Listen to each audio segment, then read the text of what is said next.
E ele vai te fazer entender por que você está sentado aí.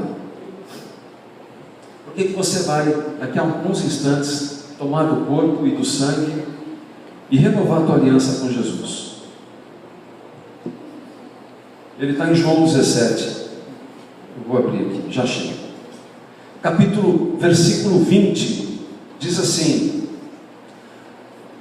palavras do Senhor Jesus: não rogo somente por eles, mas também pelos que hão de crer em mim, por meio das palavras deles. Amém, irmãos? Você está sentado aqui, fala para a pessoa que está do outro lado da aula, você está sentado aí, ó, nesse lugarzinho bonito, porque Jesus, antes de você o conhecer, já orou por você. Declara isso para ele. Se você não lembrar, fala assim, João 17, 20 para você. Pelos que ainda hão de crer. Isso foi pronunciado há 2014 anos aproximadamente atrás. Minutos, horas antes de Jesus ser entregue, já sabendo o que ia acontecer. Antes dele ser entregue, ou ele se entregar, Jesus de uma maneira preso, ele se deu. Ele fez essa oração para que eu e você estivéssemos aqui hoje. Por isso que essa oração é linda, é muito importante. Fala de unidade dele, do Pai, em nós, para conosco. É isso que nós estamos realizando aqui, irmãos. Isso não é nenhum ritual religioso, não. Estamos vivendo aqui pela esperança da glória, de vivermos este símbolo, este símbolo sendo simbolizado lá na frente, lá no tempo vindouro, no reino do Senhor Jesus. Amém? Glória a Deus. Então eu queria partilhar com você esse texto que eu separei hoje, que está... Primeiramente eu queria que você abrisse comigo em Êxodo capítulo 3.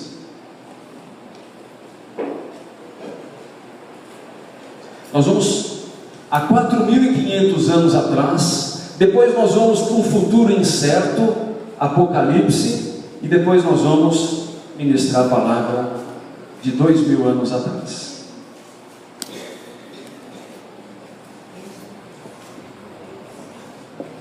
Êxodo 3, versículos 13 e 14.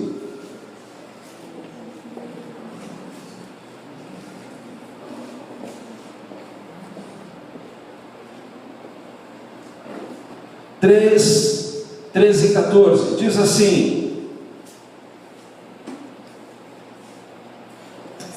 disse Moisés a Deus: eis que quando eu chegar aos filhos de Israel e lhes disser, o Deus de vossos pais me enviou a vós, se eles me perguntarem qual é o seu nome, que lhes direi?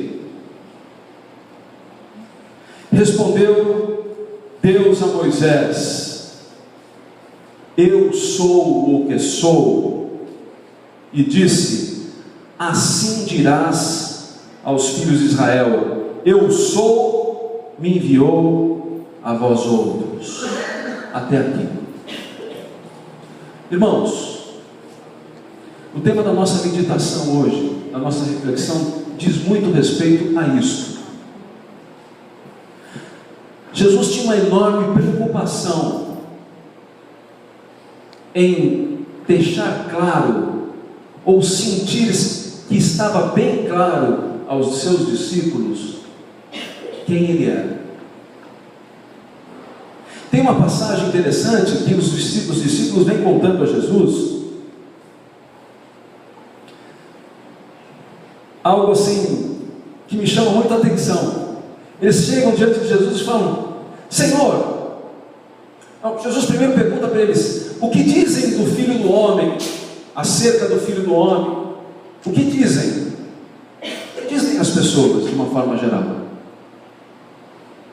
E os discípulos respondem assim: Senhor, uns dizem que tu és Jeremias, outros dizem que tu és Elias, outros ainda falam que tu és João Batista.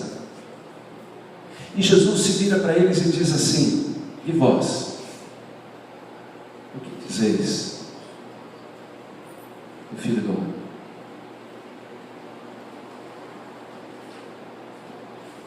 E nenhum homem naturalmente soube responder.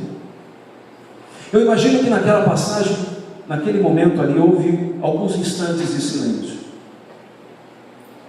Os relatos bíblicos não colocam aquelas reticências de que houve algum tempo, mas eu me permito imaginar que houve um pequeno silêncio, até que um diz assim: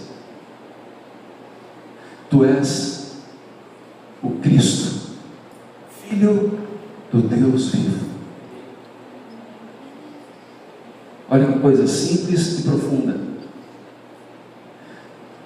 Nada mais e nada menos, tu és o Messias, o nosso Salvador, daquele que estava sendo, por todas as Escrituras, predito.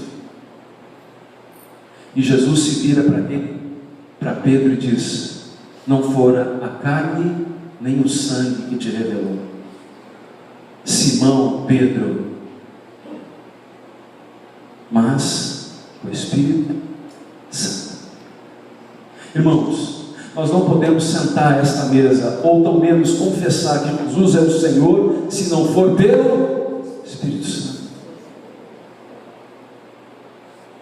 Por isso que há 4.500 anos atrás, Moisés também tinha essa questão: a quem eu vou anunciar que está me mandando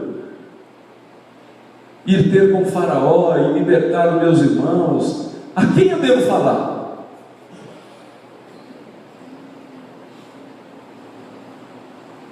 E essa pergunta foi indo, e Moisés vai lá e intenta e liberta um povo, porque uma resposta lhe fora dada: eu sou, te enviou. E eu tenho ouvido o clamor de um povo que grita, não mais suportando a sua escravidão. E aí, essa questão que estava em Moisés, que acompanhou muitos dos seus profetas e os discípulos de Jesus, ela talvez hoje ainda se faça presente no nosso meio.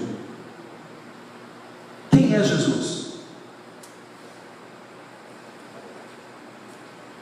Por isso o tema da nossa meditação, da nossa reflexão hoje, chama-se assim: a quem buscais?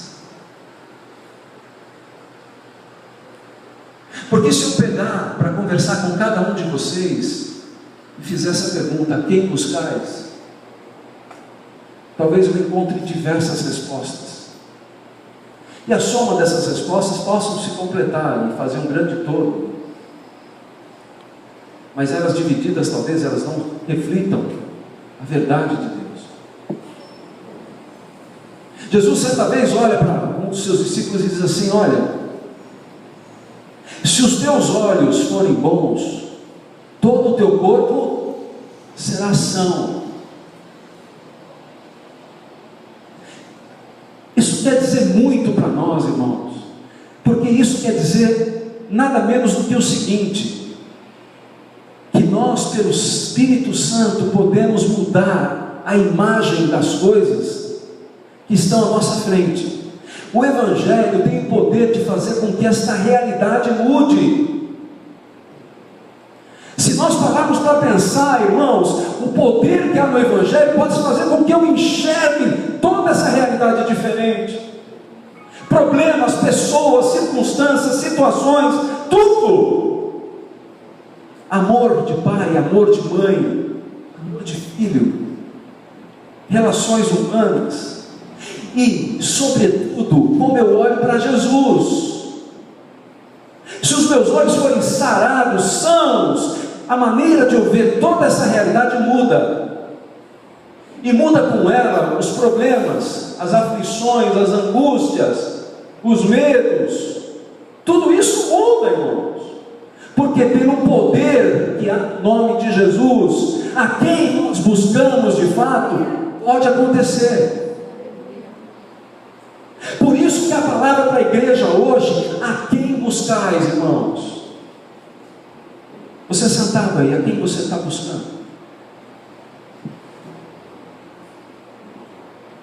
Vamos visitar as Escrituras para um futuro incerto. Abra comigo agora em Apocalipse.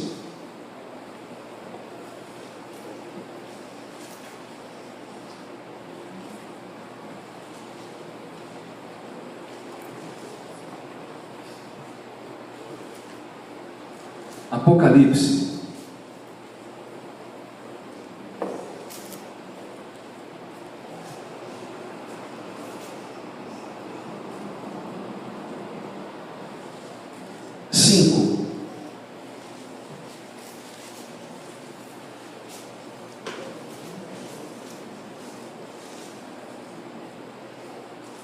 Nós vamos ler do 1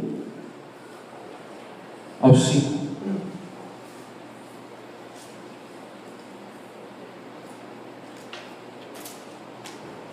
Vamos fazer a leitura juntos?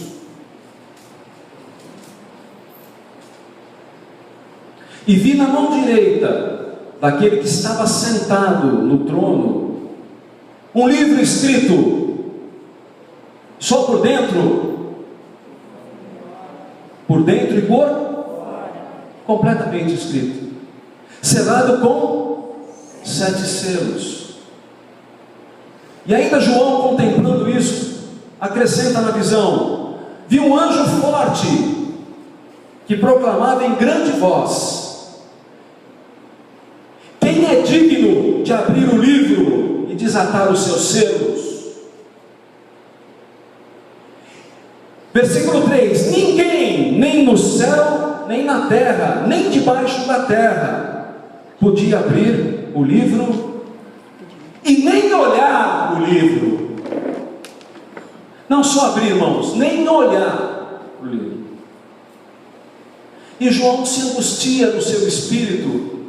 No versículo 4 ele expressa isso, dizendo: eu chorava muito, porque ninguém foi achado digno de abrir o livro, nem de ler e nem de olhar para ele. Ninguém foi achado. E um dos anciãos me disse: deixa eu dizer essa verdade para você, não chores mais. Eis que o leão da tribo de Judá, a raiz de Davi, venceu para abrir o livro e desatar os 7 selos. Toda honra e toda glória seja dada ao Senhor Jesus, porque um foi digno, um cumpriu, um realizou, um chegou ao ápice, ao Filho de Deus. O Senhor Jesus, Ele é digno, e pela dignidade dEle nós estamos sentados aqui, pela dignidade de Jesus. A palavra de Deus diz assim, que aquele que for achado digno, herdará toda a promessa, a vida eterna. Essa dignidade vem de nós, irmãos. Não vem de nós. Deixa eu te dar uma má notícia, infelizmente. Não vem de nós. Agora eu quero ir para o texto que vai falar acerca de dignidade. Evangelho de João, capítulo 18.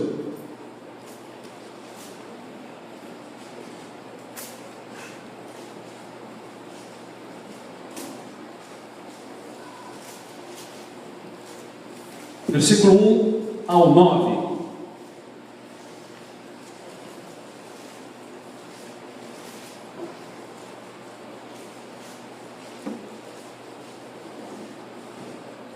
Enquanto você procura, vamos exercitar nossa fé.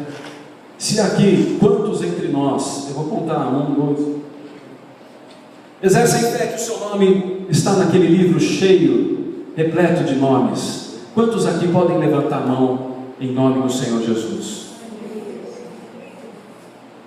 Oh, tem gente que não levantou a mão aqui. Cadê a fé em Israel? Amém? Eu também creio que o meu esteja lá.